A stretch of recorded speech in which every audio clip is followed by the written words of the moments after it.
What's going on, guys? JSGC here, and we are here for another Manchester City transfer update. Daily Manchester City transfer updates throughout all of the summer 2020 transfer window. So make sure, like always, if you are enjoying the content and you want to help support my channel, then subscribe. It is free. Press that red button, press the bell and put your push notifications on to be notified immediately for when I do upload, aiming for 14,000 subscribers by the time deadline day comes and passes on October 5th. We've got 7 days left of the transfer window from now, and we're only less than 800 subscribers away from that goal. So any help towards that would be much appreciated by me. Don't forget also, social media links there in the description below and sliding across at the bottom of the screen if you want to go and follow me on my Twitter and Instagram. Email also in the description below too if you want to hit me up for any sponsorships for any videos or any general business inquiries. Leave a thumbs up if you enjoy this video. Ambitious again, aiming for 600 likes, so any help towards that would be much appreciated. And don't forget also, most importantly, let me know your thoughts in the comments below of these transfers, as I'm always interested in what you do have to say. And so without further ado, we're going to crack on with this video. And we've had some breaking news coming out late last night, 11:30, nearly midnight, here in the UK when this story came out. Too tired for me to do a video that late, so I thought I'll do it first thing this morning instead. And it comes in the form, first in the out, Nicolas Otamendi. Now, Benfica yesterday night have announced, not officially, but there are definitely pictures and everything of them announcing that they have agreed a deal with Manchester City to sign Nicolas Otamendi. The fee is €15 million. A great sale by us, because I thought City would have been looking for somewhere between for free, so €0 and €5 million. So to get €15 million is a really good deal by City. So it's a good sale by us. I want to wish the best of luck to the General in Lisbon.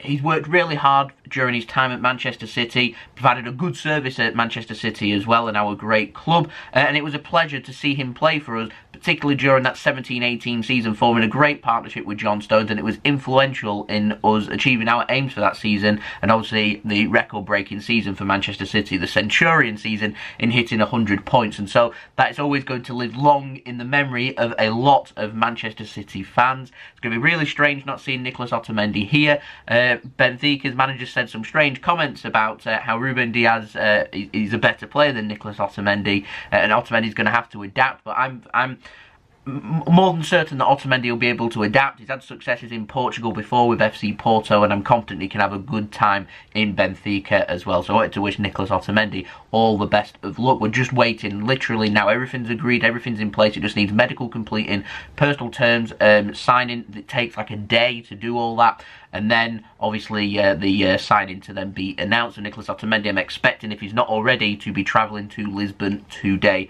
to get that deal sorted.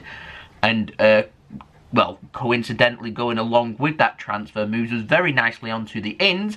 And considering we had a really negative result yesterday against Leicester, I'm here to bring some positivity to everybody. Ruben Dias. He is all but a Manchester City player now. Now, it's been reported yesterday, the Telegraph, saying it's a £50 million deal that's been agreed and Otamendi goes in the opposite direction. Record in Portugal was saying that Manchester City will have Ruben Dias undergo his medical in Portugal. Man City will have personnel in Lisbon to get that medical done, contract signed, ready for him to come over to Manchester. He'll need to sort out all the social side of his stuff, where he's going to live, his accommodation and everything like that. I'm not too sure what's happening with the isolation and if he's going to need to isolate or not. I imagine that probably he would. So I imagine he'll probably stay in Portugal till after the international break, and then City will have him available at some point after the international break. But the big breaking news that came out again yesterday is Benfica have released documents confirming the sale of Ruben Dias to Manchester City. It is a fee of €68 million plus €3.6 million in add-ons. The deal is worth €71.6 million. Confirmed. Official. That is the price that Manchester City will be paying for Ruben Dias. So it's not a direct swap with a player included and cash.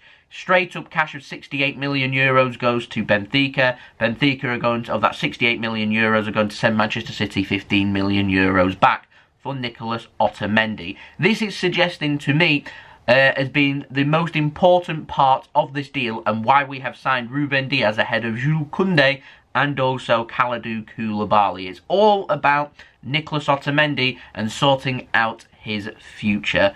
City couldn't find a buyer. FC Porto was struggling with the wage to afford Nicolas Otamendi. They wanted to sign him for a very, very small fee, may even have been for free, and Man City to contribute towards his wage. Lazio and Inter Milan had proposals ready for Nicolas Otamendi. Nothing's materialised of that. We offered Sevilla the opportunity to do the same deal here as what City's done with Ruben Dias to sign Nicolas Otamendi. Sevilla didn't want Otamendi, and so Jules Koundé makes that transfer just that little bit more difficult. City have needed to sell a player to bring in a player, and that's what's happened here with Otamendi, and City's got a very good price in 15 million euros, which is why we have signed Ruben Dias. With Kalidou Koulibaly,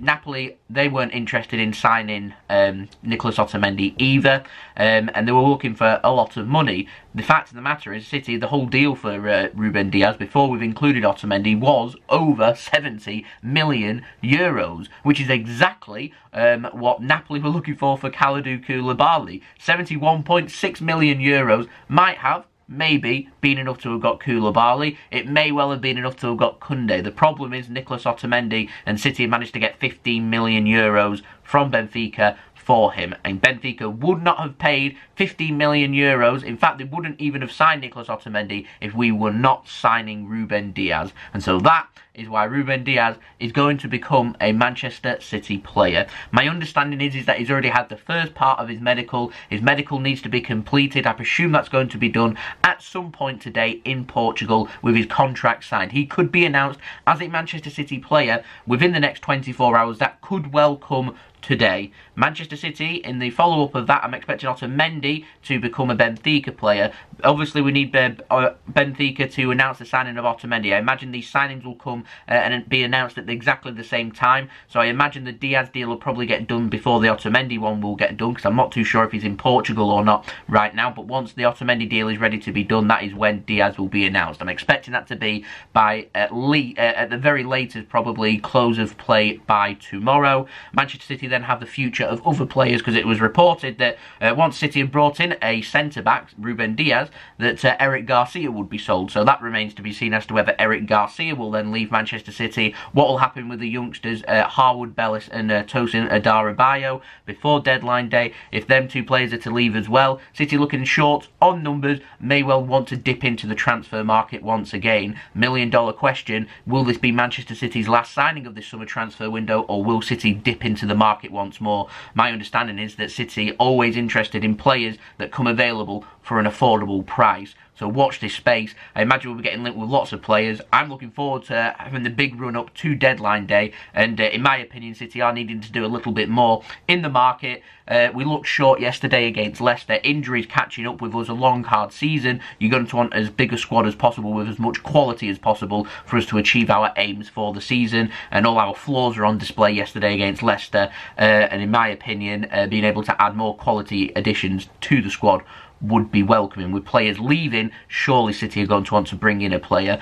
Alexander Zinchenko is another $1 million question. Should he leave, Manchester City, I'm almost certain, will definitely sign another player. Barcelona linked, but not making a move as of right now. Things change at deadline day. By deadline day, sorry. Things warm up, things happen.